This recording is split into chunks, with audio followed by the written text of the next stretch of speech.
Vânia riu alto com as amigas, dizendo que minha comida era lavagem, logo após eu servir o café que fiz com tanto carinho. Sou Matilde, 72 anos, viúva e dona da casa onde ela vive de favor. O que minha nora não imaginava era a visita surpresa que estacionaria no meu portão em exatas 2 horas. Acordei naquele dia sentindo o peso dos meus 72 anos nas juntas dos dedos, mas com o coração leve, como sempre acontecia quando eu entrava na minha cozinha. A casa ainda estava em silêncio. O relógio na parede marcava 5:30 da manhã. Era o meu momento sagrado. Enquanto o resto do mundo dormia, e principalmente enquanto minha nora, Vânia, e meu filho, Roberto, roncavam no andar de cima, eu podia ser a rainha do meu próprio castelo novamente. Ou pelo menos, era assim que eu tentava me sentir para não chorar. Coloquei a água para ferver no fogão que eu e meu falecido marido, o Geraldo, compramos com o suor de 30 anos de trabalho na feira. O cheiro do café fresco logo invadiu a cozinha. Aquele cheiro de roça, de terra molhada, que trazia conforto para a alma. Preparei a massa da broa de milho que o Roberto tanto gostava quando era menino. Meus dedos, embora tortos pelo tempo, ainda sabiam exatamente o ponto da massa, nem muito mole, nem muito dura. Era uma sabedoria que não estava nos livros, estava na pele, na memória. Enquanto o bolo crescia no forno, espalhando aquele perfume doce de erva doce pela casa inteira, comecei a arrumar a mesa. Não uma mesa qualquer, mas a mesa de café da manhã de novela, como a Vânia gostava de exigir, mesmo sem nunca ter lavado uma xícara naquela casa. Toalha de renda branca, as xícaras de porcelana que herdei da minha mãe, o requeijão cremoso, as frutas cortadas em cubinhos perfeitos. Eu fazia tudo isso não por obrigação, mas porque amar é servir. E eu ainda amava meu filho, apesar de tudo. E no fundo, eu tinha a esperança de que, se eu fosse útil, se eu fosse perfeita, talvez eles me olhassem com um pouco mais de carinho. Mas a esperança de velho é a primeira que apanha. Eram 9 horas quando ouvi o barulho de saltos altos descendo a escada de madeira. Não era apenas a Vânia, eram as amigas dela. Mulheres que falavam alto, riam forçado e me olhavam como se eu fosse parte da mobília velha que precisava ser trocada.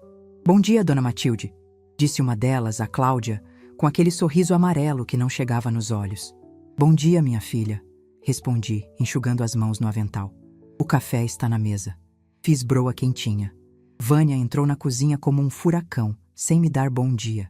Estava arrumada demais para uma manhã de terça-feira, com maquiagem pesada e um perfume que brigava com o cheiro do café. "Ai, Matilde, espero que não tenha colocado muito açúcar nesse bolo. A gente está de dieta, sabe?" ela disse, sentando-se na cabeceira da mesa, o lugar que sempre foi do meu Geraldo. Eu apenas sorri, engolindo o sapo, como fiz nos últimos 5 anos, desde que eles se mudaram para cá com a desculpa de cuidar de mim, depois que fiquei viúva. A verdade é que eles precisavam economizar para comprar o apartamento deles, uma economia que nunca acontecia, pois o dinheiro ia todo para roupas, viagens e festas. Servi o café para as 3 mulheres. Elas comiam com voracidade, apesar da conversa sobre dieta. Eu fiquei de pé, encostada na pia, observando. Era invisível para elas, a não ser quando precisavam de mais açúcar ou de um guardanapo. Foi então que aconteceu. O momento que rasgou meu peito de um jeito que nem a morte do Geraldo tinha conseguido, porque a morte do Geraldo foi triste, mas foi natural. Aquilo ali era maldade pura. Vânia mordeu um pedaço generoso da minha broa de milho, a mesma broa que ela comia quase inteira todo fim de semana. Ela mastigou, fez uma careta exagerada para as amigas e soltou o garfo no prato com um barulho irritante. "Gente, sinceramente", ela começou, revirando os olhos. "Eu tento, juro que tento, mas essa velha só sabe fazer comida ruim. É tudo gorduroso, sem gosto, uma coisa antiga, sabe? Não sei como eu aguento viver aqui comendo isso todo dia. É um sacrifício." O silêncio durou 1 segundo e depois explodiu em gargalhadas. "Mai, amiga, você é uma santa", disse a outra, rindo com a boca cheia do meu bolo. "Ter que aturar sogra já é difícil. Imagina a sogra que cozinha mal." "Pois é", Vânia continuou, empolgada com a plateia. Eu falo pro Roberto que a gente precisa contratar uma cozinheira de verdade, mas ele tem pena da mamãe. Diz que é o único passatempo dela. Mas olha isso, gente. Parece argamassa. Elas riram mais, riram alto. Riram da minha broa, riram das minhas mãos, riram da minha dedicação. Senti meu rosto queimar. Não de vergonha, mas de uma dor aguda, física. Eu cozinhei para festas de igreja a vida inteira. Eu criei 3 filhos com a minha comida. O Geraldo sempre dizia que meu tempero era a melhor coisa do mundo. E agora, dentro da minha própria casa, na mesa que eu comprei, comendo a comida que eu paguei e preparei, essa mulher me humilhava na frente de estranhas para se sentir importante. Eu não gritei, não chorei na frente delas, não dei esse gosto. Respirei fundo, sentindo o cheiro de café que agora parecia amargo. Sorri, um sorriso triste, mas firme. Caminhei até a mesa devagar. As senhoras terminaram? Perguntei, com a voz mansa. Pode tirar tudo, Matilde. Traz mais café, mas vê se não faz aquela água suja de sempre. Vânia disse, sem nem olhar para mim, mexendo no celular. Recolhi as xícaras em silêncio. Coloquei tudo na pia com cuidado, sem bater nada. Lavei minhas mãos, sequei bem no pano de prato bordado. Com licença, eu disse. Vai lá, vai descansar, que é só o que você faz mesmo. Vânia resmungou. Caminhei pelo corredor. Cada passo era pesado, mas também era uma despedida. Entrei no meu quarto e fechei a porta. Só então permiti que uma lágrima solitária escorresse pelo meu rosto enrugado. Mas foi só uma. Limpei-a rapidamente. Não havia mais tempo para choro. Olhei para o relógio de cabeceira. Eram 9h30. Faltava pouco. Abri a gaveta da minha cômoda, embaixo das camisolas de flanela dobradas com cheirinho de alfazema. Tirei de lá uma pasta amarela de elástico. Dentro havia um documento assinado, com firma reconhecida e cheiro de papel novo. Passei a mão sobre as letras pretas, sentindo a textura do papel. Durante anos, eu aceitei ser a velha chata, a sogra inútil, a empregada de luxo sem salário. Aceitei porque achei que isso era família. Aceitei porque tinha medo de ficar sozinha. Mas a solidão acompanhada é a pior que existe. E naquela manhã, ouvindo aquelas risadas cruéis na sala, eu tive a certeza absoluta de que tinha feito a coisa certa. Eles achavam que eu era uma velhinha gagá que não entendia de nada. Eles achavam que a casa era deles por direito, que estavam apenas esperando eu bater as botas para assumir a escritura. Vânia já tinha até trazido um arquiteto semana passada, escondida, para medir a sala e derrubar a parede da cozinha. Ela achou que eu estava dormindo no sofá, mas eu ouvi tudo. Quando a velha for dessa para melhor, a gente quebra tudo isso aqui, ela disse. Aquilo foi a gota d'água. Eu não era apenas uma velha que fazia comida ruim. Eu era Matilde Azevedo. Eu fui costureira, fui feirante, administrei as contas da casa por 40 anos, sem deixar faltar um pão. Eu sabia ler, sabia escrever e, principalmente, eu sabia o valor do que era meu. Guardei a pasta na minha bolsa de mão, aquela preta de couro que uso para ir à missa. Troquei meus chinelos por sapatos confortáveis. Passei um batom clarinho e penteei meus cabelos brancos. Olhei-me no espelho. A mulher que me olhava de volta não era mais a vítima. Era uma mulher que tinha tomado uma decisão. Lá fora, na sala, as risadas continuavam. Elas não tinham ideia. Sentei na beirada da cama e esperei. O coração batia forte, não de medo, mas de uma ansiedade misturada com justiça. Eu lembrava de cada desaforo, de cada roupa suja que lavei, de cada vez que fui tratada como criança. Tudo isso estava prestes a acabar. O tempo passou arrastado. 10 horas. 10h30. Às 11 horas em ponto, ouvi o som. Era inconfundível. O barulho pesado de um motor a diesel, freios de ar comprimido chiando na rua tranquila do bairro. O som de algo grande manobrando. O chão do quarto tremeu levemente. Levantei-me. Apanhei minha bolsa. Na sala, as vozes pararam. O que é isso? Tem um caminhão parando aqui na frente? Ouvi a voz da Vânia, agora num tom de curiosidade irritada. Será que o vizinho vai fazer obra de novo? Ninguém merece barulho. Eu abri a porta do quarto e caminhei pelo corredor. Dessa vez, meus passos eram firmes. Eu não estava indo servir café. Eu estava indo servir a realidade. Quando cheguei na sala, Vânia estava na janela, olhando através da cortina. As amigas continuavam sentadas, com cara de tédio. Matilde! Vânia gritou, sem se virar. Vai lá ver o que esse caminhão quer. Deve ser entrega errada. Manda ir embora que eu não comprei nada hoje. Eu não parei. Continuei andando até a porta da sala. Não é entrega errada, Vânia, eu disse, minha voz saindo clara e forte, sem tremer. Ela se virou, surpresa por eu ter respondido. O que foi? O caminhão não é entrega, repeti, colocando a mão na maçaneta da porta de entrada. O caminhão é para mim. Girei a chave e abri a porta. O sol da manhã iluminou a sala, revelando a poeira que Vânia nunca limpava. Do lado de fora, um caminhão enorme, vermelho e branco, ocupava toda a frente da casa. Na lateral, em letras garrafais azuis, estava escrito: Mudanças e transportes rápidos. 2 homens de uniforme desceram do caminhão. Um deles, com uma prancheta na mão, olhou para o número da casa e depois para mim. Dona Matilde Azevedo? Ele perguntou alto. Sou eu mesma, meu filho. Respondi, descendo o degrau da varanda. Podem entrar. Vamos começar pela sala.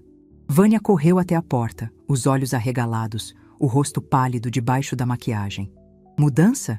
Que história é essa, Matilde? Você vai se mudar? Vai para um asilo? Ela perguntou, um misto de confusão e alívio na voz. Eu parei e olhei bem nos olhos dela. Aquele olhar de desprezo que ela tinha me dado mais cedo tinha desaparecido, dando lugar ao medo do desconhecido. Não, minha querida, eu disse, com a calma de quem tem a certeza da vitória. Eu não vou para um asilo. Quem vai sair desta casa não sou eu. Na verdade, a casa não é mais minha, nem de vocês. O quê? Ela gritou, e as amigas se levantaram do sofá, assustadas. Eu vendi a casa, Vânia, de porteira fechada. O novo dono quer as chaves hoje ao meio-dia. E esse caminhão? Apontei para o veículo enorme. É para levar apenas as minhas coisas. O resto fica para o novo proprietário, ou vai para o lixo. Vocês têm exatamente 1 hora para pegar as roupas de vocês e saírem daqui. O silêncio que se seguiu foi mais pesado que o caminhão lá fora. Vânia abriu a boca, mas nenhum som saiu, enquanto o primeiro carregador entrava na sala e perguntava: Dona Matilde, esse sofá onde as moças estão sentadas vai ou fica? O grito de Vânia ficou preso na garganta, parecendo um disco arranhado. Enquanto os carregadores levavam meu sofá de veludo verde, eu senti algo que não sentia há anos. O peso saindo das minhas costas e indo direto para os ombros dela. A velha da comida ruim tinha acabado de servir o prato mais indigesto de todos, a realidade. O sofá fica. Eu respondi ao carregador com a voz firme, ignorando o pânico estampado na cara da minha nora. Esse sofá foi o primeiro presente que o Geraldo me deu quando quitamos este lote, 30 anos atrás. Ele vai para a minha casa nova. O que as visitas da minha nora estão usando para sentar? Bem, isso elas vão ter que levantar agora. As amigas da Vânia, a Cláudia e a outra loira, que eu nem fiz questão de guardar o nome, pularam do sofá como se ele tivesse pegado fogo. Elas ajeitavam as saias curtas, olhando de um lado para o outro, sem saber se riam como fizeram da minha comida ou se corriam para a porta. A vergonha alheia pairava no ar, pesada e azeda. Matilde, você ficou louca? Vânia finalmente conseguiu gritar, a voz estridente fazendo meus ouvidos zumbirem. Ela correu até mim, agarrando meu braço com aquelas unhas postiças compridas. Você não pode vender a casa. O Roberto mora aqui. Eu moro aqui. Isso é ilegal. Você está gagá. Vou chamar a polícia. Vou chamar o SAMU. Puxei meu braço de volta com um movimento seco. Não com força bruta, mas com autoridade. Tire a mão de mim, Vânia. Falei baixo, mas com um tom que fez ela recuar um passo. Você me chamou de velha inútil há 2 horas. Disse que minha comida era lavagem. Riu da minha cara na frente das suas amigas. Agora você quer decidir o que eu faço com o meu patrimônio? Mas a gente é sua família. Ela gaguejou, o rosto vermelho, o suor começando a estragar a maquiagem perfeita. Família? Soltei uma risada curta, sem alegria. Família senta na mesa e respeita quem fez o pão. Família não trata a avó como empregada. Família não planeja derrubar as paredes da casa da dona enquanto acha que ela está dormindo. Ela arregalou os olhos. O segredo dela tinha sido descoberto. Você ouviu, ela sussurrou. Eu ouço tudo, Vânia. O problema de quem acha que velho é surdo e burro é que eles falam alto demais perto da gente. Caminhei até a mesa de centro, onde minha bolsa estava. Tirei de lá não só a pasta amarela, mas um extrato bancário dobrado. Sentei-me numa cadeira de madeira que os carregadores ainda não tinham levado. Respirei fundo. Aquele momento precisava ser saboreado. Durante 5 anos, desde que o Geraldo partiu, eu fui diminuindo. Fui encolhendo para caber no cantinho que eles me deixavam. Fui engolindo sapos para não causar briga, pensando no meu filho Roberto. Ah, o Roberto trabalha tanto, eu pensava. Vou ajudar, vou lavar, vou passar, vou cozinhar. E o que eu ganhei? Desprezo. Olhei para as amigas dela que já estavam na porta com as bolsas no ombro. A festa acabou, meninas, eu disse. E não vai ter almoço. A velha aqui cansou de cozinhar comida ruim. Podem ir comer no restaurante chique que vocês tanto gostam. Elas saíram murmurando pedidos de desculpas apressados, deixando a Vânia sozinha no meio da sala, que começava a ficar vazia. Um dos homens passou carregando a cristaleira. O barulho dos cristais tilintando era como música para mim. Vânia pegou o celular, as mãos tremendo tanto que ela mal conseguia desbloquear a tela. Eu vou ligar para o Roberto. Ele vai impedir isso. Ele vai te interditar, Matilde. Você vai ver. Ela gritava, discando freneticamente. Ligue, eu disse cruzando as pernas e ajeitando a saia. Pode ligar, mas avise a ele para vir de táxi ou com o carro da empresa, porque a garagem também tem que estar vazia ao meio-dia.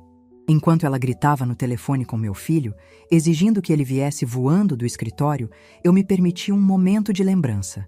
Um momento para entender como eu tinha chegado até ali, naquela cadeira, vendo minha vida ser encaixotada por vontade própria. Não foi uma decisão de hoje. A humilhação do café da manhã foi apenas o empurrão final, o sinal de Deus que eu precisava para não voltar atrás. Tudo começou há 6 meses. Eu estava na fila do banco, aquela fila preferencial que a gente finge que anda rápido, mas nunca anda. Encontrei o doutor Alencar, um advogado antigo, amigo do tempo do Geraldo. Ele me cumprimentou, perguntou da vida, e eu, num momento de desabafo raro, contei que estava me sentindo uma estranha na minha própria casa. Contei das piadas, da falta de dinheiro que eles alegavam ter, enquanto trocavam de carro todo ano. Dr. Alencar, homem sábio, ajeitou os óculos e me disse: Dona Matilde, a senhora é usufrutuária, mas a casa está no seu nome total. O Geraldo deixou tudo muito bem amarrado. Se a senhora quiser vender, a senhora vende. Se quiser viajar, viaja. Dinheiro a senhora tem, o problema é que a senhora deu a chave do cofre para quem não sabe o valor do suor. Aquelas palavras ficaram rodando na minha cabeça. Voltei para casa naquele dia e encontrei a pia cheia de louça suja do jantar que eles deram para os amigos. Ninguém tinha lavado um copo. Havia restos de pizza no chão. E eu, como uma tola, comecei a limpar. Mas enquanto eu esfregava o chão, algo mudou dentro de mim. Eu olhei para as minhas mãos. Mãos que plantaram a horta no quintal. Mãos que costuraram para fora para pagar a faculdade do Roberto. Mãos que cuidaram do Geraldo até o último suspiro. Essas mãos mereciam descanso, não detergente e ingratidão. Comecei a agir em silêncio. A estratégia de quem já viveu muito é não fazer alarde. O segredo é a alma do negócio, como dizia meu pai. Procurei uma imobiliária em outro bairro. Disse que queria vender rápido, porteira fechada, mas que precisava de um tempo para organizar a saída. Apareceu um comprador em 2 semanas. Um investidor que queria o terreno para fazer uma clínica. O valor? O valor era o suficiente para eu comprar 2 apartamentos pequenos e ainda viver como uma rainha o resto da vida. Assinei o contrato de promessa de compra e venda escondida. Guardei os papéis no fundo da gaveta de calcinhas, o único lugar que a Vânia não mexia porque tinha nojo de coisa de velho. O dinheiro caiu na minha conta ontem. Eu vi os zeros no aplicativo do celular e quase caí para trás. Eu era uma mulher rica, rica e livre. Mas ainda faltava a coragem de dar o passo final. Faltava a coragem de dizer não para o meu filho. Até hoje de manhã. Até a comida ruim. A voz da Vânia me trouxe de volta ao presente. Ele está vindo! Ela anunciou, com um sorriso triunfante no meio das lágrimas. O Roberto está vindo e ele está furioso, Matilde. Ele disse para parar tudo agora. Olhei para o relógio na parede que o carregador estava prestes a tirar. 11h40. Ele vai chegar tarde, comentei. O prazo é meio-dia. Levantei-me e caminhei até a cozinha. A mesa do café ainda estava lá, com as xícaras sujas que eu tinha recolhido. As migalhas da broa que ela desprezou. Senti uma pontada de tristeza.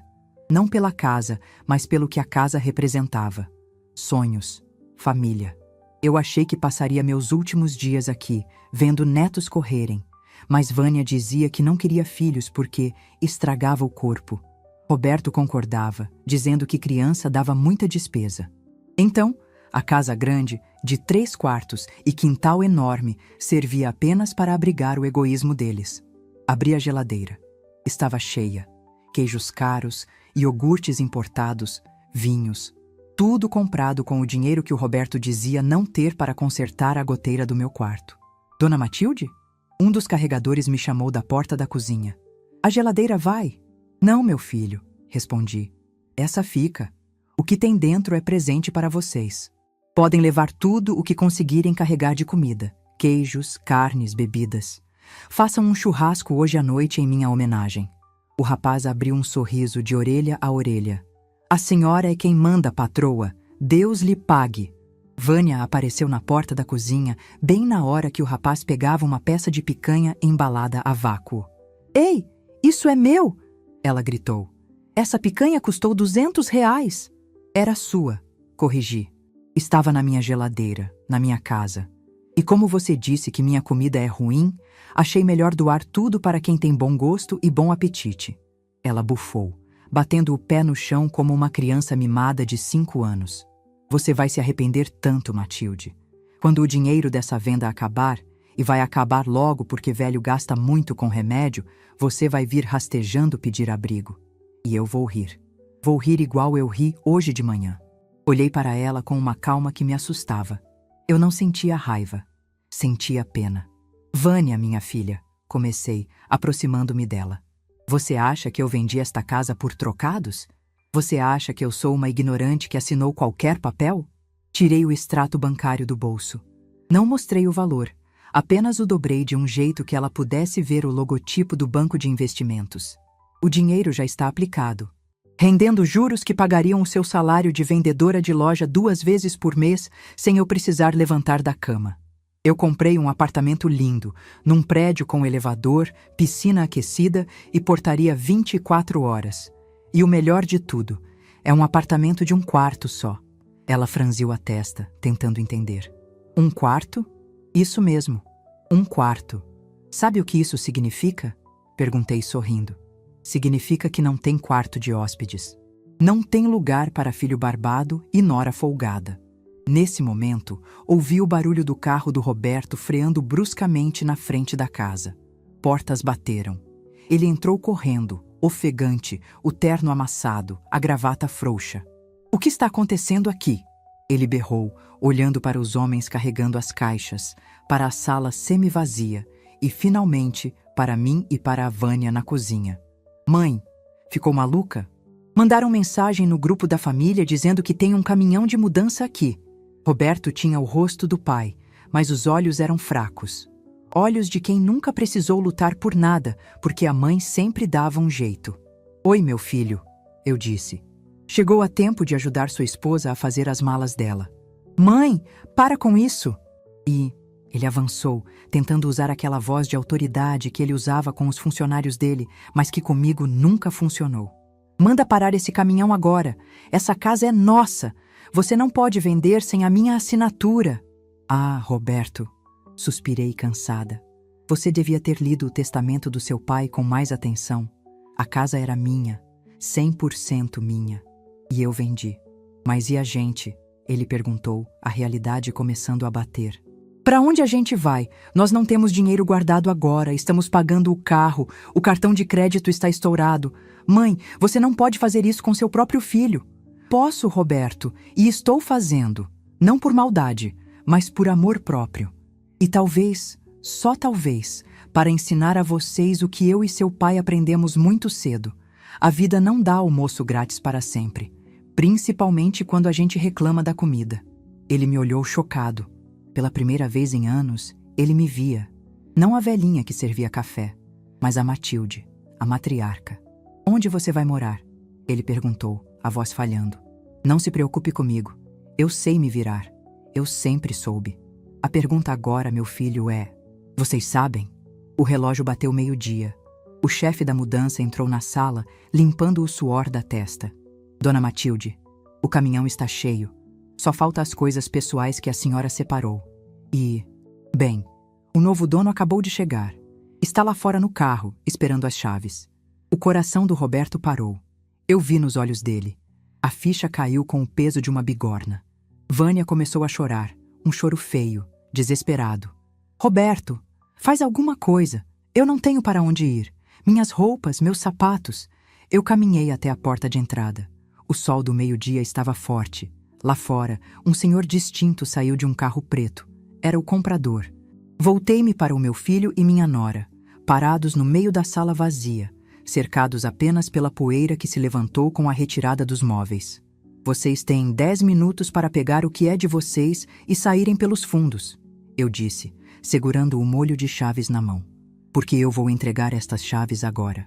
E a partir desse momento, se vocês continuarem aqui, será invasão de domicílio. Roberto me olhou com ódio, com mágoa, mas também com respeito. Um respeito nascido do medo. Você é uma mulher fria, mãe.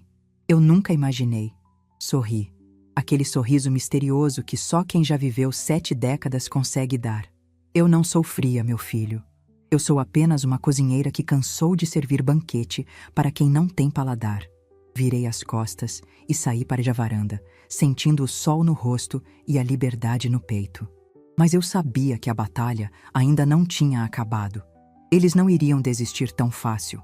Roberto tinha a chave do meu cofre antigo no banco, uma que eu esqueci de pedir de volta. E lá dentro havia algo que ele achava que poderia usar contra mim. Enquanto eu descia os degraus para entregar a chave da minha antiga vida, ouvi o Roberto gritar para a Vânia: "Pega a pasta verde no armário do escritório, rápido, antes que ela lembre." Eu parei. A pasta verde. Eu tinha esquecido completamente dela. Meu coração falhou uma batida quando vi o sorriso torto do Roberto pelo retrovisor do táxi. Ele segurava a pasta verde como se fosse um troféu de guerra. Lá dentro estava uma procuração de plenos poderes que assinei anos atrás, quando operei o quadril. Com aquele papel, ele podia limpar minha conta antes que o caminhão de mudança chegasse no meu novo endereço. O táxi virou a esquina e a imagem do meu filho e da minha nora na calçada, cercados por sacolas de lixo com roupas socadas dentro, desapareceu. Mas o perigo não. Eu encostei a cabeça no banco de couro sintético do carro, fechei os olhos e respirei fundo. O motorista, um rapaz simpático que ouvia um pagode baixinho, me olhou pelo espelho. "A senhora está bem? Parece pálida. Quer que eu pare na farmácia?" "Não precisa, meu filho. É só... coisas de família", respondi. Coisas de família. Que termo bonito para descrever uma guerra. Eu sabia exatamente o que o Roberto faria. Ele é previsível. A Vânia deve estar gritando no ouvido dele agora mesmo. "Vai no banco, Roberto. Transfere tudo antes que a velha gaste. Com essa procuração, a gente anula a venda." Eles achavam que tinham um as na manga. O que eles esqueceram é que quem baralhou as cartas fui eu. Peguei meu celular na bolsa.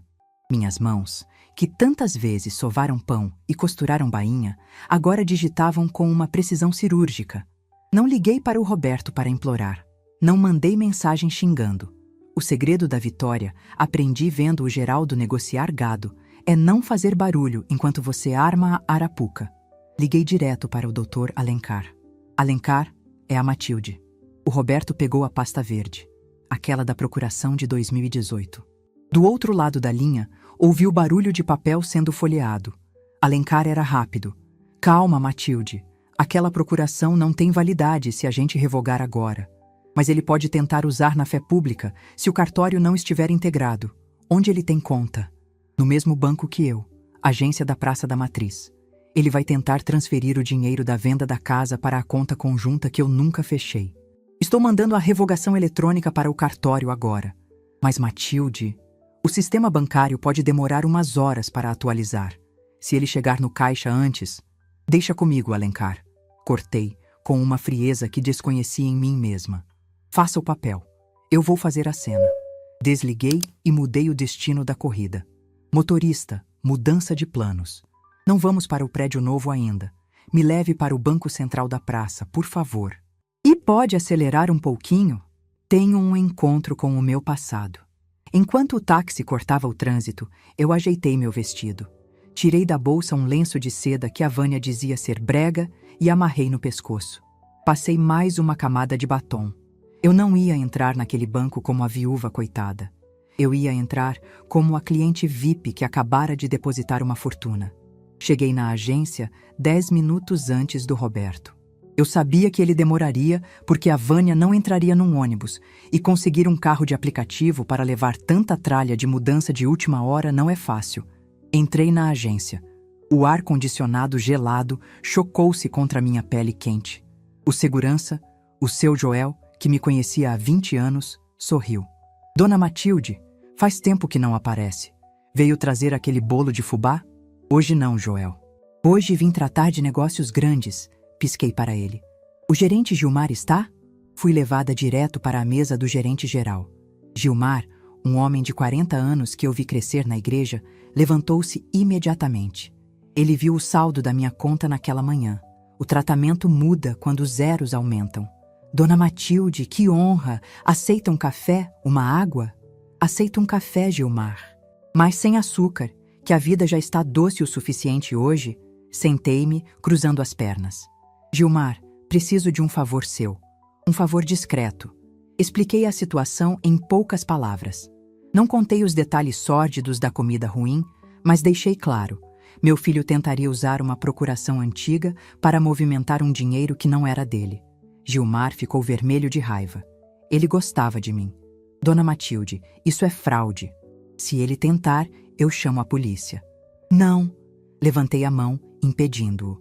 Sem polícia, sem escândalo. Eu quero que ele tente. Eu quero que ele sinta o gosto da vitória na ponta da língua e depois morda a própria língua. Apenas bloqueie a operação na hora H e me deixe assistir daqui, dessa cadeira, atrás da samambaia. Gilmar hesitou, mas assentiu. Como a senhora quiser. Fiquei ali, bebericando meu café, escondida estrategicamente atrás de uma planta ornamental enorme que decorava o escritório de vidro do gerente.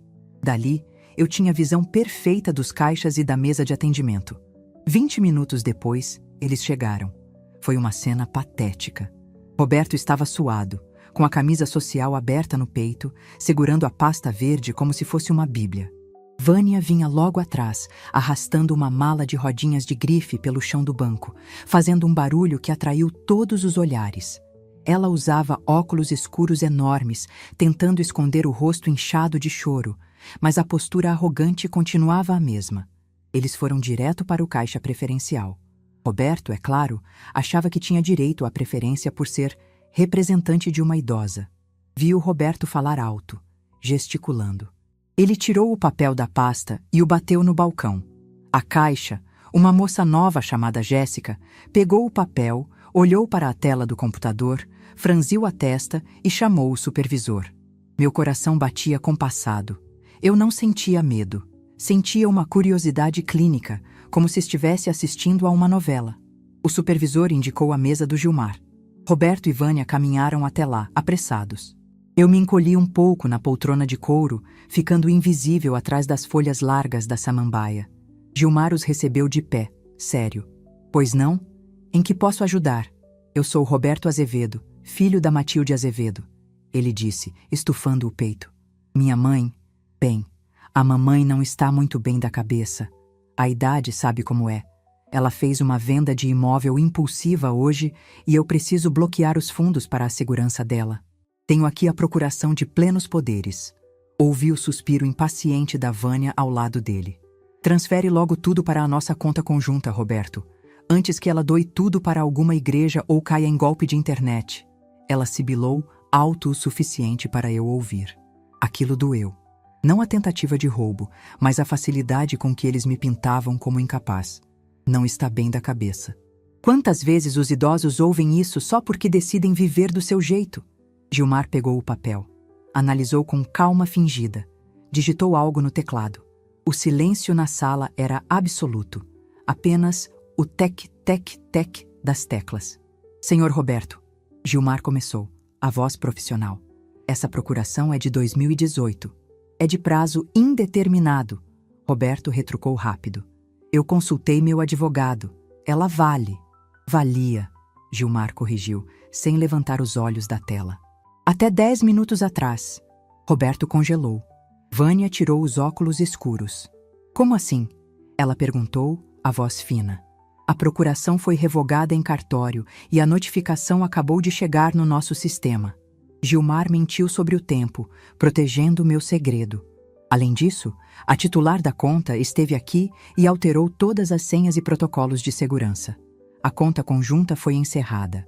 O saldo foi transferido para uma conta de investimento blindada, que só pode ser movimentada com a biometria da titular. Roberto ficou branco como papel. Ele olhou para a pasta verde em suas mãos como se ela tivesse se transformado em cinzas. Mas ela não pode ter feito isso tão rápido. Ela estava num caminhão de mudança. Roberto gritou, perdendo a compostura. Onde ela está? O banco não pode fornecer informações sobre a localização de clientes, senhor, Gilmar disse, firme. Isso é um absurdo. Vânia explodiu. Nós somos a família dela. Nós estamos na rua. Você tem noção do que é isso? Nós não temos para onde ir hoje à noite. O dinheiro era nosso direito. Eu aguentei aquela velha e a comida nojenta dela por 5 anos para garantir esse dinheiro. O banco inteiro parou. O silêncio foi quebrado pela confissão gritada da ganância dela. Vânia colocou a mão na boca, percebendo o que tinha dito. Os clientes na fila olhavam com reprovação. Foi nesse momento que decidi que era a hora do meu monólogo. Levantei-me da poltrona atrás da samambaia. O barulho dos meus sapatos de salto médio no piso de granito ecoou. Boa tarde, Vânia. Boa tarde, Roberto. Os dois giraram os corpos em câmera lenta. A expressão de terror no rosto deles valia cada centavo que eu tinha na conta. Mãe, Roberto sussurrou. Caminhei até ficar ao lado do Gilmar. Apoiei uma mão na mesa, demonstrando que aquele território era meu. Então era isso? Perguntei, olhando para a Vânia. Você aguentou minha comida nojenta? Interessante, porque na hora de pedir dinheiro para o Botox, você nunca reclamou que minhas notas de R$ 100 eram velhas ou sujas. Vânia recuou, batendo na mala de rodinhas e quase tropeçando. Dona Matilde, a senhora quer que eu chame a segurança para retirar essas pessoas? Gilmar perguntou em voz alta. Roberto olhou para mim com olhos de súplica. Aquele olhar de menino que fez arte e quer que a mãe conserte. Mas o menino cresceu e virou um homem fraco. Mãe, por favor. Ele começou baixinho, para ninguém ouvir. A Vânia está nervosa. A gente não tem para onde ir. O hotel é caro. Libera pelo menos uns R$ 5.000 para a gente se ajeitar. Depois a gente conversa. Olhei para o meu filho. Lembrei dele pequeno, correndo na cozinha esperando a broa sair do forno. Onde eu errei? Talvez em dar tudo. Talvez em proteger demais. Amar também é deixar quebrar a cara. Roberto. Falei com a voz calma e maternal, mas dura como rocha. Você tem 40 anos, tem saúde, tem emprego. A Vânia tem saúde. Vocês têm uma mala cheia de roupas de marca. Vocês são ricos de saúde e pobres de caráter. Abri minha bolsa e tirei uma nota de R$ 50. Coloquei em cima da mesa do Gilmar. Aqui. Isso dá para um lanche na padaria da esquina. Dizem que a comida lá é ótima, bem melhor que a minha. E dá para o ônibus até a casa da mãe da Vânia, no interior. Minha mãe? Vânia guinchou. Eu não piso naquela roça há 10 anos. Eu odeio aquele lugar. Então é bom começar a gostar. Sorri. Porque é o único teto que sobrou para vocês. Virei-me para o Gilmar. Gilmar, meu querido, obrigada pelo café. Estava delicioso. Agora, se me der licença, o caminhão de mudança já deve estar me esperando no meu apartamento novo. Tenho que estrear minha cozinha nova. Vou fazer um jantar para mim mesma. Talvez um risoto. Saí do banco de cabeça erguida. Não olhei para trás, mas ouvi. Ouvi o choro da Vânia e o Roberto tentando argumentar com o segurança que o estava convidando a se retirar. Entrei no táxi que me esperava. "Para o edifício Horizonte, por favor", disse ao motorista. A viagem até o meu novo lar foi silenciosa, mas minha mente trabalhava a mil. Eu tinha vencido a batalha do dinheiro. Tinha vencido a batalha da casa. Mas eu sabia que a guerra emocional ainda não tinha acabado.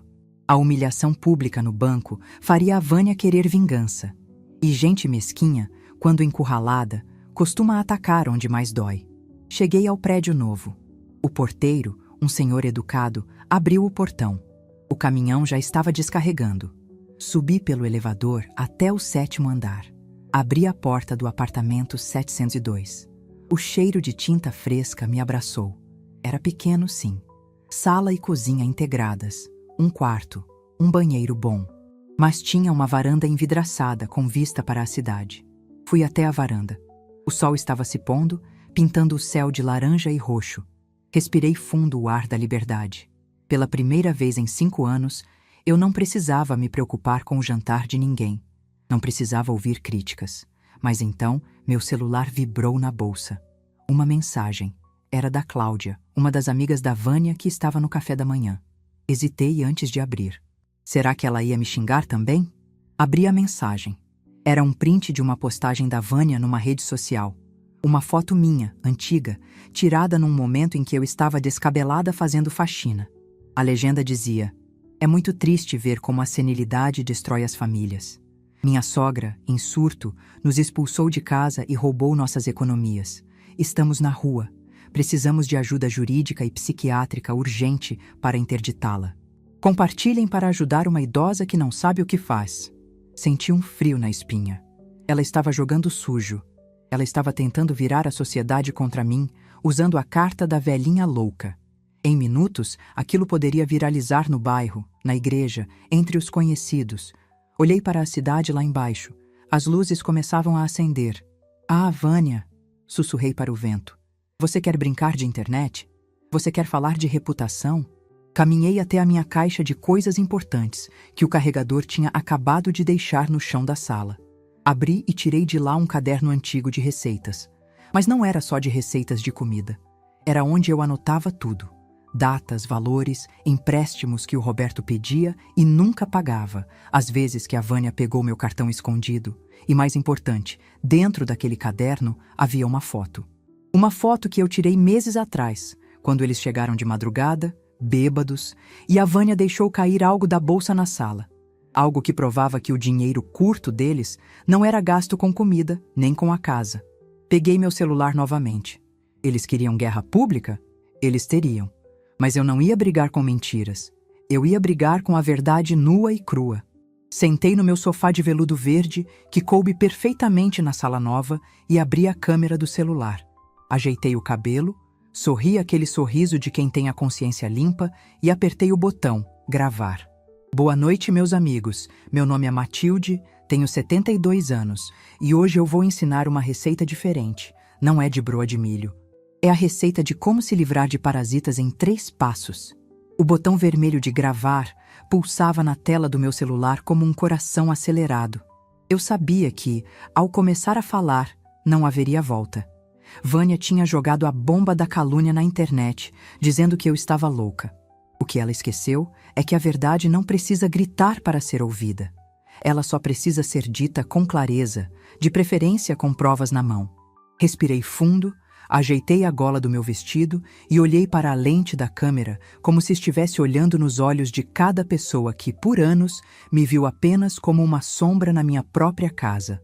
"Boa noite", comecei, minha voz saindo firme, sem o tremor que minhas mãos sentiam. "Meu nome é Matilde Azevedo. Tenho 72 anos. Hoje fui acusada publicamente pela minha nora de estar senil e de ter expulsado minha família de casa num surto de loucura. Ela pede que compartilhem para me ajudar. Pois bem, eu também peço que compartilhem este vídeo, mas não para me ajudar, para aprenderem." Levantei o caderno de capa dura, aquele antigo, onde anotei cada centavo que entrou e saiu daquela casa nos últimos 5 anos. Dizem que o diabo mora nos detalhes, mas eu digo que a verdade mora na ponta do lápis. Continuei, abrindo o caderno numa página marcada com fita vermelha. Vânia disse que minha comida era ruim, lavagem, segundo as palavras dela hoje de manhã. Mas aqui, neste caderno, tenho o registro de que a lavagem que eu cozinhava economizou para o casal cerca de R$ 2.000 por mês em supermercado e restaurante.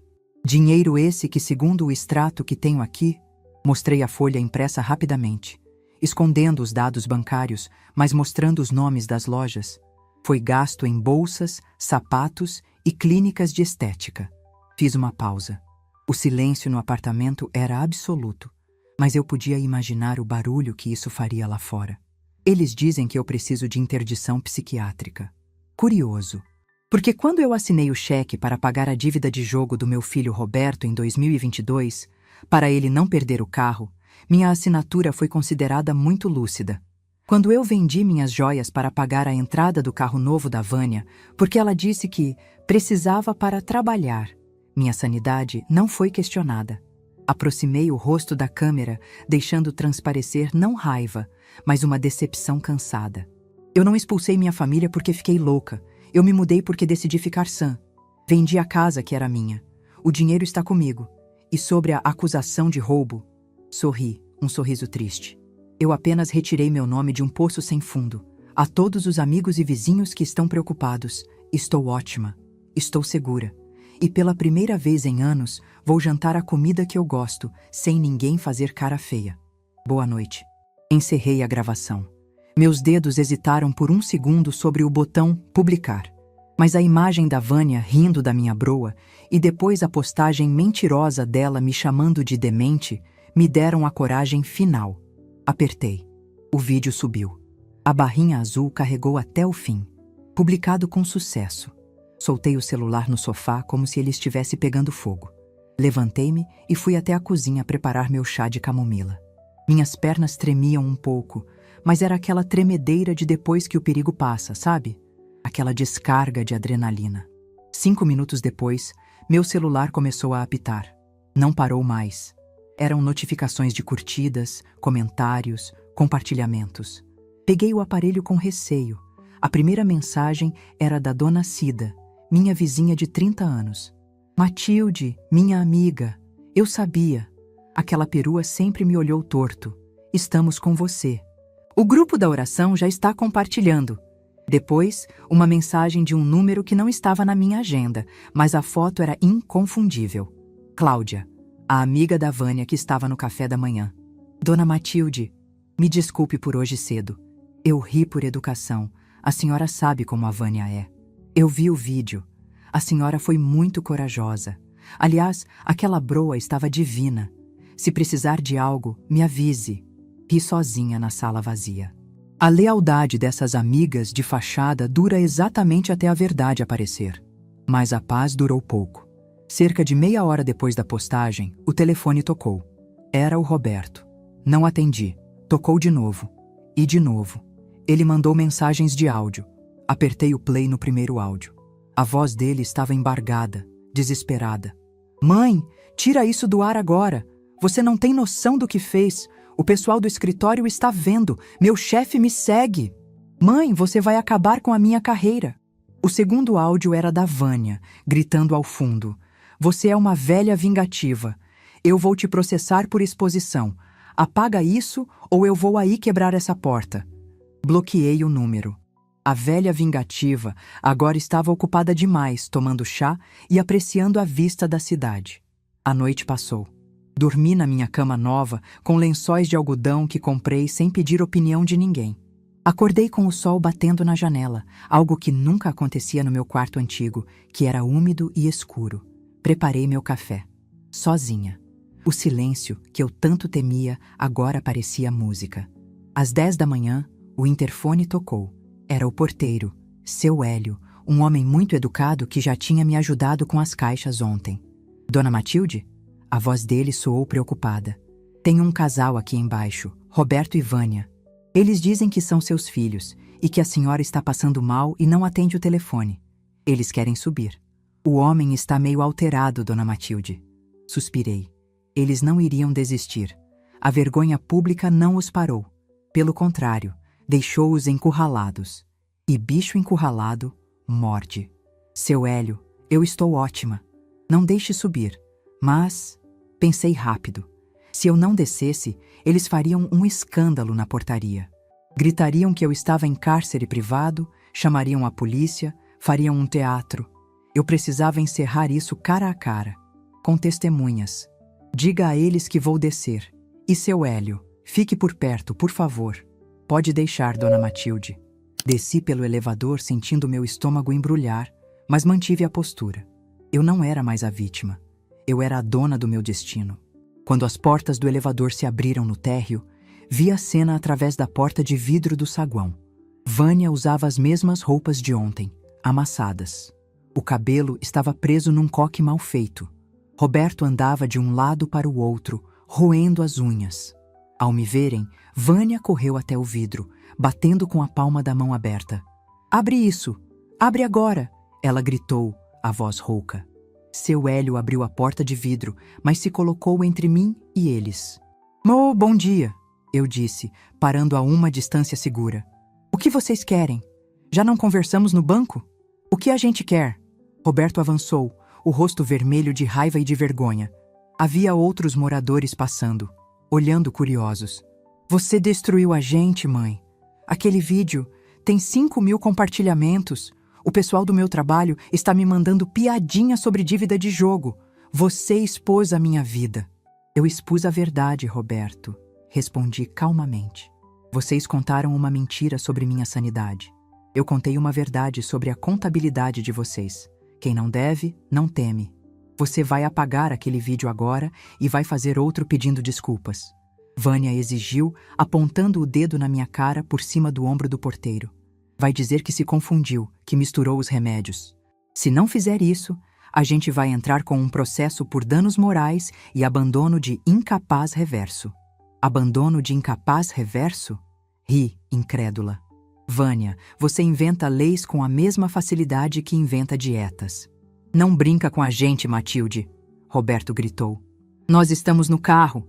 Dormimos no carro num posto de gasolina porque a Vânia não quis ir para o interior e não temos dinheiro para hotel. Você tem noção? Sua nora dormindo num carro enquanto você está aqui nesse prédio de rico? O carro que eu ajudei a pagar, lembrei. E o dinheiro do hotel. Bem, se a Vânia vender aquela bolsa que custou R$3.000 e que está no meu caderno de anotações como compra de farmácia, vocês pagam uma semana de hotel 5 estrelas. Eles pararam. O choque de saber que eu sabia exatamente de onde vinha cada mentira os paralisou. "Vocês acham que eu sou boba", continuei, elevando um pouco a voz para que os vizinhos que fingiam esperar o elevador pudessem ouvir. "Acham que porque eu ficava na cozinha, eu não via as sacolas escondidas chegando. Acham que eu não via os extratos que chegavam pelo correio e vocês escondiam. Abri minha bolsa de mão. Roberto, você disse que eu expulso a dívida de jogo. Mas eu não mostrei a prova no vídeo. Eu só falei. Você quer ver a prova?" Tirei um envelope pardo da bolsa. Dentro, a foto que eu mencionei. A foto de uma carta de cobrança de um agiota que chegou lá em casa há 3 meses. Uma carta ameaçadora. Roberto empalideceu. Ele reconheceu o envelope. "Mãe, onde você achou isso? Eu rasguei essa carta."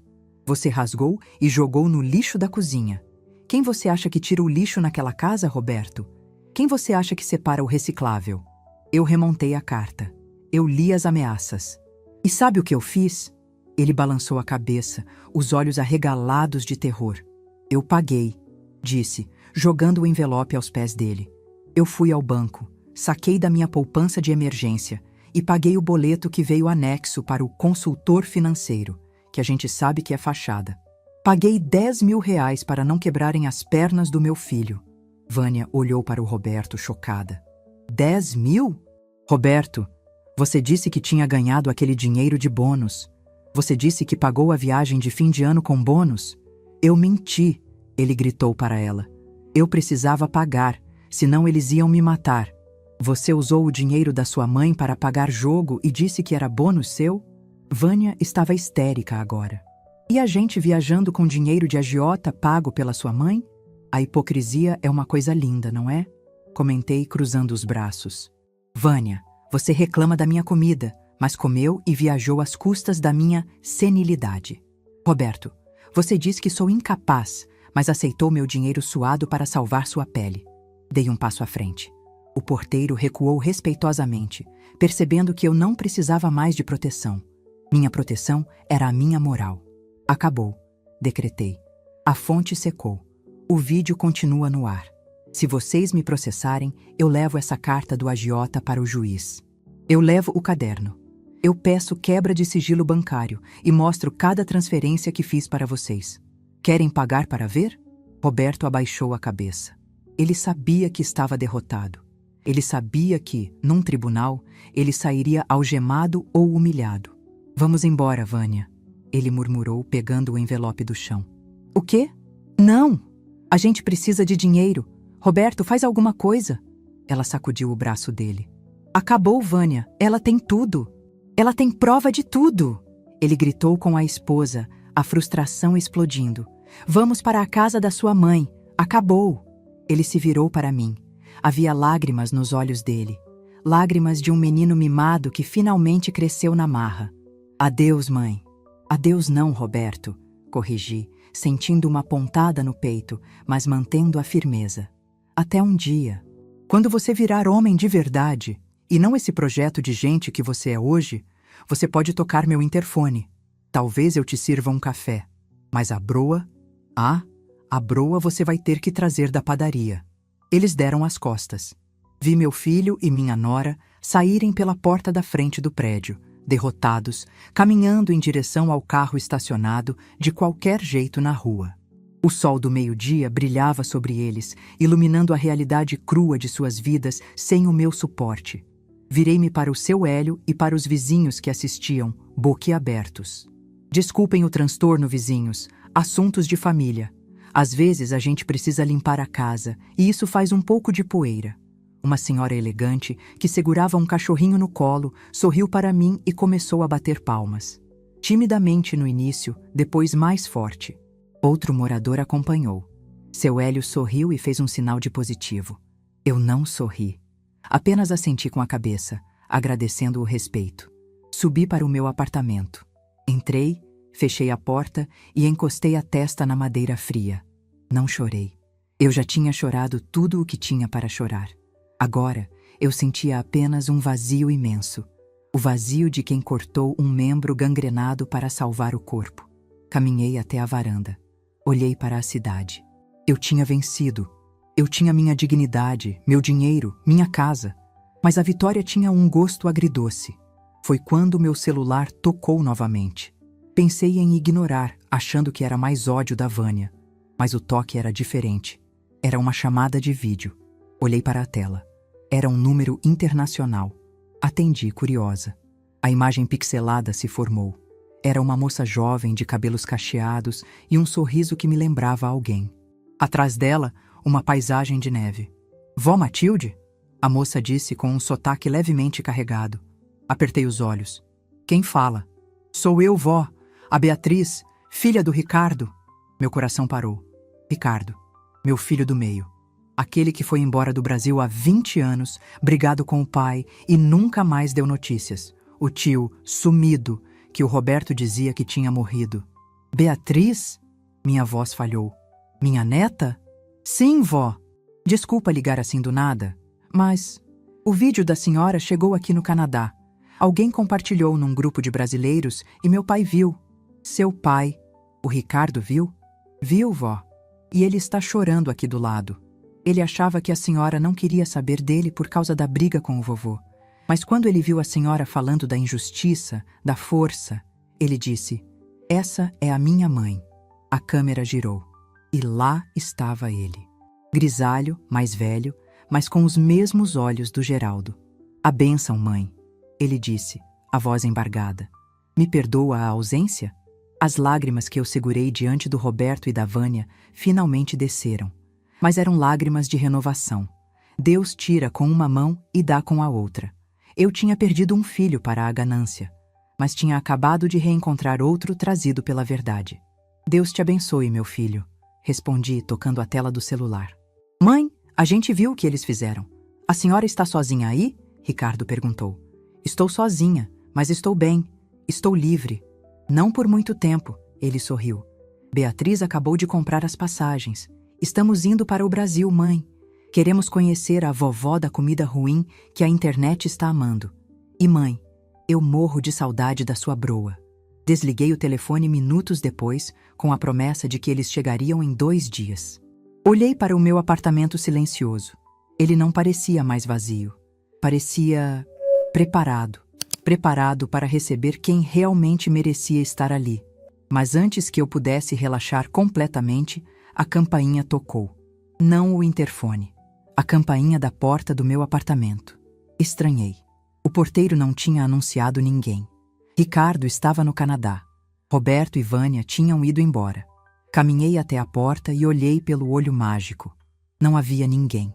Apenas um envelope amarelo no chão do corredor.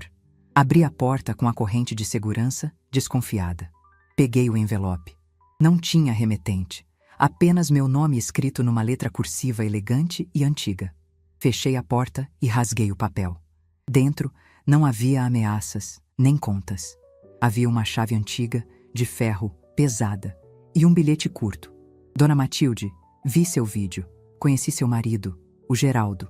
Ele me deixou algo para guardar para a senhora, para ser entregue apenas quando a senhora estivesse livre das amarras, como ele dizia. Acho que o momento chegou. Esta chave abre o cofre 304 do Banco Central da cidade. O que tem lá dentro vai mudar não só a sua aposentadoria, mas a história de toda a sua família. Vá amanhã. Assinado. Um velho amigo que nunca esquece um favor. Segurei a chave gelada na mão. O Geraldo tinha segredos. Segredos que ele escondeu de mim por proteção, ou talvez esperando que eu tivesse a força que demonstrei hoje. O que será que meu marido, um feirante simples, guardaria num cofre de banco que poderia mudar a história da família? Amanhã eu descobriria. A velha da comida ruim estava prestes a descobrir que o prato principal ainda nem tinha sido servido. A porta pesada de aço do cofre número 304 se abriu com um rangido suave, liberando um cheiro de papel antigo e segredos guardados. Eu estava sozinha na sala reservada do banco, mas sentia a mão do meu falecido Geraldo no meu ombro. O que encontrei ali dentro não foi apenas riqueza. Foi a prova final de que o amor verdadeiro protege, mesmo depois da morte. Minhas mãos tremiam levemente, não de medo, mas de uma reverência silenciosa. Dentro da caixa metálica fria, havia um pacote embrulhado em papel pardo e uma carta, manuscrita com a letra cursiva e firme que eu conhecia tão bem. A letra do homem com quem dividi 40 anos de feira, de luta e de sonhos. Peguei a carta primeiro. O papel estava amarelado nas bordas. Minha querida Matilde, se você está lendo isso, é porque finalmente decidiu voar sozinha. Eu sempre soube que você era forte, mais forte que eu. Mas também sabia que seu coração de mãe era sua maior fraqueza. Eu vi como o Roberto cresceu mimado, vi como a Vânia olhava para o nosso dinheiro e não para a nossa história. Durante anos, separei uma parte do lucro da nossa banca. Lembra daquele dinheiro do fornecedor que eu dizia que tinha aumentado? Pois é, eu não estava pagando mais caro nas laranjas. Eu estava comprando ouro, Matilde, e terras, porque eu tinha medo de morrer e deixar você na mão deles. Nesta caixa estão as escrituras de 3 terrenos comerciais no centro, que comprei em leilões judiciais nos anos 90, e algumas barras de ouro. Tudo em seu nome de solteira, para não entrar em inventário comum. Isso é seu. Não é para o Roberto pagar dívida, nem para a Vânia fazer plástica. É para você realizar aquele sonho que você sussurrou para mim na nossa lua de mel e nunca mais tocou no assunto. Seja feliz, minha rainha, e faça aquela broa que só você sabe. Com amor, Geraldo. As lágrimas caíram sobre o papel, manchando a tinta azul da caneta esferográfica. Eu chorei. Chorei de saudade, chorei de gratidão e chorei por perceber que, durante todo o tempo em que me senti diminuída pela minha nora e pelo meu filho, o homem da minha vida estava, silenciosamente, construindo o meu trono. Abri o pacote pardo. O brilho dourado iluminou a sala sem janelas. Havia ali o suficiente para eu viver 10 vidas. Mas o que mais me tocou foram as escrituras. Terrenos no centro. Hoje valiam milhões. Respirei fundo, enxuguei o rosto e guardei tudo novamente. Eu não precisava gastar aquilo agora. Saber que eu tinha aquele poder era o suficiente. A velha da comida ruim agora era, secretamente, uma das mulheres mais ricas do bairro. Saí do banco com a cabeça erguida. O sol lá fora parecia brilhar mais forte. O gerente Gilmar me ofereceu escolta até o táxi, tratando-me como uma chefe de estado. Eu aceitei, é claro. A nova Matilde não recusava gentilezas, mas também não dependia delas. Voltei para o meu apartamento, ajeitei tudo, comprei flores frescas, preparei a massa da broa. A cozinha do apartamento novo era compacta, mas funcional. Enquanto eu sovia o fubá com a erva doce, senti aquela paz antiga voltar. A cozinha nunca foi minha prisão. Ela era meu santuário. Eles é que a transformaram em cativeiro com sua ingratidão. Às 6 da tarde, o interfone tocou. Dona Matilde, tem um carro internacional chegando aqui. O rapaz diz que é seu filho. Meu coração disparou. Pode deixar subir, seu Hélio. É meu filho, sim. O filho que a vida me devolveu. Abri a porta do apartamento e fiquei esperando no corredor. Quando o elevador se abriu, vi Ricardo. 20 anos mais velho do que a última vez que o vi. Os cabelos grisalhos, as marcas de expressão de quem trabalhou muito no frio do norte. Ao lado dele, Beatriz, minha neta, com um sorriso radiante e os olhos curiosos. Mãe! Ricardo largou as malas no chão e correu. O abraço dele foi apertado, desesperado, cheio de saudade represada. Ele cheirava a frio e a pinho, um cheiro diferente, mas o abraço era de casa. Me perdoa, mãe. Me perdoa por ter demorado tanto. Ele soluçava no meu ombro. Está perdoado, meu filho. O importante é que você voltou. Afaguei os cabelos dele, sentindo-me completa novamente. Beatriz se aproximou, tímida. Oi, vovó. Posso te dar um abraço também? Deve, minha querida. Puxei-a para o abraço coletivo. Entramos. A casa cheirava a broa assando. Ricardo fechou os olhos e inspirou fundo. Meu Deus! Esse cheiro. Eu sonhei com esse cheiro por 20 anos no Canadá. Vânia disse que sua comida era ruim? Aquela mulher não tem paladar, mãe. Ela tem veneno na língua. Rimos. Uma risada leve, solta. Sentamos à mesa. Servi o café e a broa quente. Ricardo comeu o primeiro pedaço de olhos fechados, gemendo de satisfação. Isso aqui não é comida, mãe. Isso é patrimônio cultural. Conversamos por horas. Ele me contou sobre sua vida, sua empresa de engenharia, como construiu tudo do zero sem pedir um centavo a ninguém. Contou que viu meu vídeo na internet e sentiu uma raiva tão grande do irmão que quis pegar o primeiro avião para dar um jeito nele. Não precisa, meu filho, eu disse segurando a mão dele. A vida já deu um jeito no Roberto, e tinha dado mesmo. As notícias correm rápido em cidade pequena, mesmo quando a cidade é grande. Dias depois, a Cláudia, aquela amiga fofoqueira da Vânia, me mandou mensagem. Ela queria ficar bem na fita, é claro, mas me trouxe as informações que eu, no fundo, queria saber. Roberto e Vânia estavam morando na casa da mãe dela, no interior, numa cidadezinha poeirenta a 4 horas daqui. A mãe da Vânia, Dona Lourdes, era uma mulher de fibra, da roça, que não tolerava preguiça. Cláudia me contou que Vânia estava trabalhando no balcão da padaria da família, servindo café e ouvindo reclamação de cliente. A ironia do destino era caprichosa. A mulher que reclamava de ser servida agora tinha que servir para sobreviver. Roberto tinha conseguido um emprego como vendedor de consórcio, batendo de porta em porta. O carro de luxo tinha sido devolvido ao banco. As roupas de grife, Vânia teve que vender em brechós online para pagar a passagem de ônibus. Eles me ligaram algumas vezes. Não atendi. Mandei apenas uma mensagem para o Roberto. Estou ocupada vivendo. Quando vocês aprenderem a ser gente, a gente conversa. Até lá, escutem a Dona Lourdes. Ela cozinha muito bem. Com o passar dos meses, minha vida tomou um rumo que eu jamais imaginaria. Ricardo e Beatriz voltaram para o Canadá, mas com a promessa de virem todo Natal. Eles queriam me levar, mas eu disse não. Minha vida era aqui. Eu tinha planos. Lembra do sonho que o Geraldo mencionou na carta? O sonho da lua de mel? Eu disse a ele que queria ter um lugar onde as pessoas pudessem comer e se sentir abraçadas, não apenas alimentadas. Um lugar onde ninguém comesse sozinho. Usei um dos terrenos do centro. Não vendi. Construí. Com o dinheiro do ouro, levantei um casarão antigo que estava caindo aos pedaços no lote. Reformei tudo. Mantive a arquitetura colonial, as janelas grandes de madeira, o piso de ladrilho hidráulico. 6 meses depois do dia da mudança, inaugurei o Cozinha da Matilde, Afeto e Memória. Não é um restaurante chique de pratos minúsculos e nomes franceses que ninguém consegue ler. É um restaurante de mesas comunitárias. Grandes mesas de madeira maciça, onde estranhos sentam lado a lado e viram amigos. O cardápio? O mesmo que a Vânia chamava de lavagem. Frango com quiabo, polenta mole, costelinha de porco, arroz doce e, claro, a famosa broa de milho com erva doce, que agora é servida como cortesia na entrada.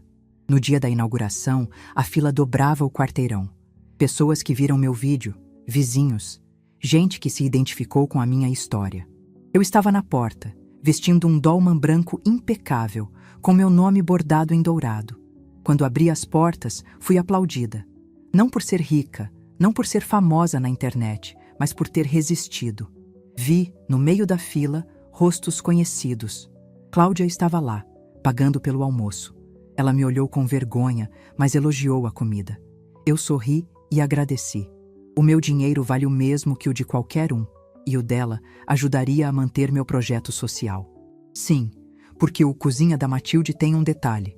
Quem não pode pagar, come de graça. Basta lavar os pratos ou ajudar a descascar batatas por 1 hora. É a minha forma de garantir que ninguém passe pelo que eu passei.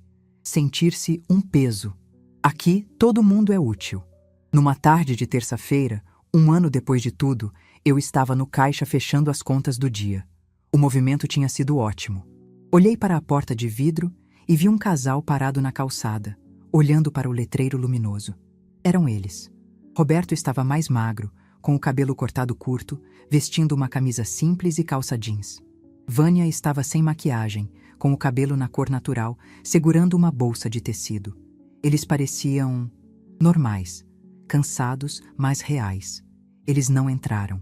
Ficaram olhando de longe, vendo o sucesso, vendo as pessoas felizes lá dentro. Roberto apontou para mim no caixa. Nossos olhares se cruzaram através do vidro. Ele não pediu dinheiro com o olhar. Ele não fez cara de vítima. Ele apenas abaixou a cabeça, num gesto de respeito e vergonha, e tocou o braço da Vânia. Eles se viraram e foram embora, caminhando para o ponto de ônibus. Senti uma pontada de emoção, mas engoli o choro. Eles estavam aprendendo. A dor é uma professora severa, mas eficiente. Talvez, num futuro distante, eles possam entrar e sentar à mesa. Mas hoje não. Hoje a mesa é de quem merece. Fechei o caixa, peguei minha bolsa, saí do restaurante e respirei o ar da noite. A cidade estava iluminada. Peguei meu celular, fiz uma última postagem para os meus agora 500 mil seguidores. Uma foto minha, sorrindo, segurando uma travessa de broa quentinha na frente do meu restaurante lotado. A legenda? Simples e direta, como eu aprendi a ser. Disseram que eu só fazia comida ruim. Disseram que eu era velha e inútil. Hoje, eu alimento centenas de almas todos os dias. A velhice não é o fim da linha, minhas amigas. É apenas o momento em que a gente finalmente aprende a temperar a vida ao nosso gosto. Nunca deixem ninguém dizer que o lugar de vocês não é no topo do mundo. E se reclamarem do seu café, compre o banco, compre o prédio e sirva o banquete da sua vitória. Guardei o celular. O motorista do meu carro particular abriu a porta para mim. Para casa, dona Matilde? Sim, Carlos. Para casa. Enquanto o carro deslizava pelas ruas, olhei para o céu estrelado. Pisquei para uma estrela que brilhava mais forte que as outras. Obrigada, Geraldo. A broa ficou perfeita. E assim, eu, Matilde Azevedo, deixei de ser a sogra humilhada para me tornar a protagonista da minha própria história. Porque a vingança mais doce não é o mal que devolvemos, mas o sucesso que construímos sobre as pedras que nos atiraram.